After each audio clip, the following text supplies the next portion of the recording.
1495424 1억 749만 5,424. 읽어주기 너무 힘드네요. 이런 큰 수를 간단하게 나타내는 방법 어디 없을까요? 이번 시간에는 수를 작은 수들의 곱으로 나타내는 방법을 배워보도록 하겠습니다. 본격적으로 들어가기 전에 곱셈놀이로 시작해 볼까요? 2 곱하기 7은 14죠? 3 곱하기 4는 10이죠? 5 곱하기 9는 45입니다. 그럼 이번엔 거꾸로 14, 12, 45는 어떤 수와 어떤 수로 곱해져서 나올 수 있을까요? 14는 2 곱하기 7, 12는 2 곱하기 6, 45는 3 곱하기 15로 나타내어질 수 있네요.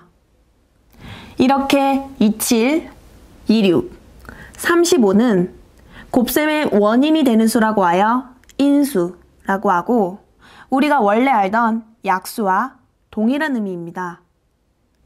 이제 자연수를 보면 어떤 인수들의 곱으로 나타내어져 있는지를 저절로 떠올려야 해요. 이 중 12를 자세히 한번 살펴볼게요. 3 곱하기 4에서 4, 2 곱하기 6에서 6은 합성수죠? 4는 2 곱하기 2로, 6은 2 곱하기 3으로 분해될 수 있어요. 합성수들을 모두 분해하고 나면 12는 3 곱하기 2 곱하기 2 또는 2 곱하기 2 곱하기 3으로 나타내질 수 있네요. 식의 결과는 2 곱하기 2 곱하기 3으로 결국 같습니다. 2와 3은 더 이상 다른 수들의 곱으로 분해될 수 없는 수, 소수라 하고 소수인 인수를 소인수라고 합니다. 이처럼 소수만의 곱으로 분해하는 것을 소인수 분해라고 합니다. 정리할게요. 인수는 자연수 A, B, C에 대하여 A가 B 곱하기 C일 때 B와 C가 A의 인수라고 합니다. 교과서에서 가져왔는데 이거 무슨 말인지 알겠나요? 예를 들어 볼게요. 12는 4 곱하기 3이죠? 이때 4와 3이 바로 12의 인수입니다. 다시 말하면 자연수의 약수를 부르는 또 다른 이름이 바로 인수입니다.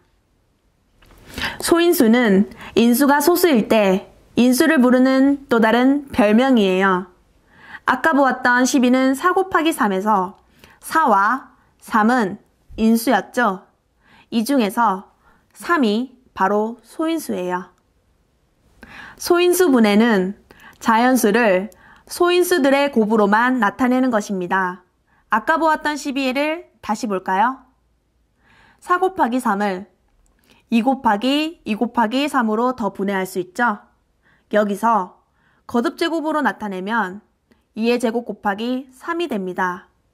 이것을 바로 12를 소인수 분해한 것입니다. 이제 조금 더 큰 수, 60을 가지고 소인수 분해 해보겠습니다. 60은 2 곱하기 30으로 분해되고 또 30, 2 곱하기 15로 분해되고 15, 3 곱하기 5로 분해됩니다. 이제 더 이상 합성수가 없죠?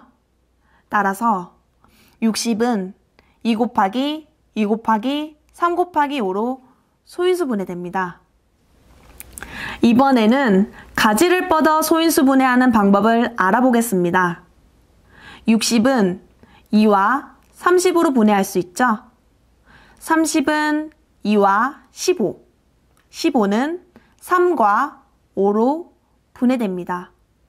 더 이상 분해할 수 있는 합성수가 없죠? 따라서 60은 2 곱하기 2 곱하기 3 곱하기 5로 소인수 분해됩니다. 마지막으로 나눗셈 기호를 거꾸로 써가며 소인수 분해하는 방법을 살펴보겠습니다. 60을 2로 나누면 30, 30을 2로 나누면 15, 15를 3으로 나누면 5가 됩니다. 그럼 더 이상 합성수가 없죠? 60은 2 곱하기 2 곱하기 3 곱하기 5로 소인수 분해됩니다. 자, 어떤가요? 방법은 세 가지지만 그 결과는 똑같답니다. 이 결과를 거듭제곱 형식으로 나타내면 60은 2의 제곱 곱하기 3 곱하기 5가 됩니다. 문제를 풀면서 내용을 정리해 봅시다. 180을 소인수 분해한 후 A, B, C를 구하여 그 합을 구하라는 문제. 여기서 잠깐 어떤 소인수로 나누어 줘야 할까요? 몇 가지 소수들의 특징을 알면 소인수 분해하는 데 도움이 됩니다. 가장 익숙한 소수 2, 3, 5의 배수들을 살펴봅시다. 2의 배수들을 보면 어떤가요? 모두 짝수입니다. 그렇다면 주어진 수가 짝수인 경우 그 수는 소수 2를 인수로 가지겠네요. 이번에는 3의 배수들을 볼까요? 어떤가요? 각 자릿수의 합이 모두 3의 배수입니다. 예를 들어 21을 볼까요? 10의 자리인 2와 1의 자리인 1을 더하면 3이 되죠? 이처럼 3의 배수들은 각 자릿수의 합이 모두 3의 배수입니다. 이러한 특징을 가지는 수는 3을 인수로 가지니 소수 3으로 분해가 되겠네요. 5의 배수를 보면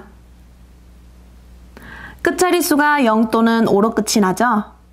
정리하면 주어진 수가 짝수면 2로, 각 자릿수의 합이 3의 배수면 3으로, 1의 자릿수가 0 또는 5면 5로 나눠주면 됩니다.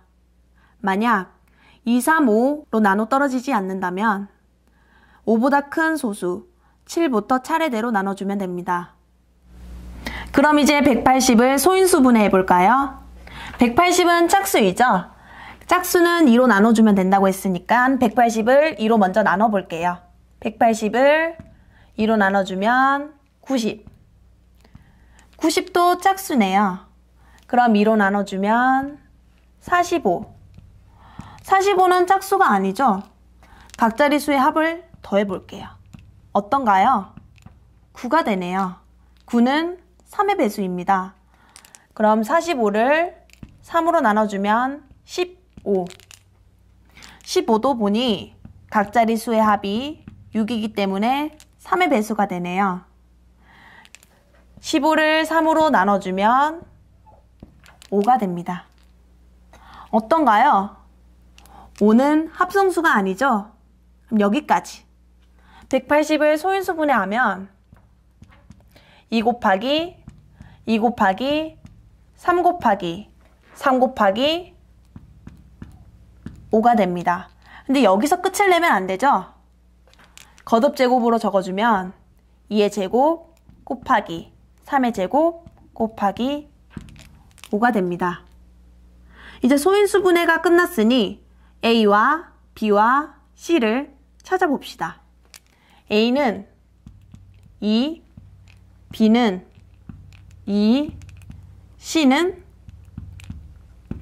5가 되네요. 문제에서 원하는 A 더하기 B 더하기 C를 구해주면 2 더하기 2 더하기 5라서 답은 9가 됩니다. 정리할게요. 인수는 자연수 A, B, C에 대하여 A는 B 곱하기 C일 때 B와 C는 A의 인수라고 합니다.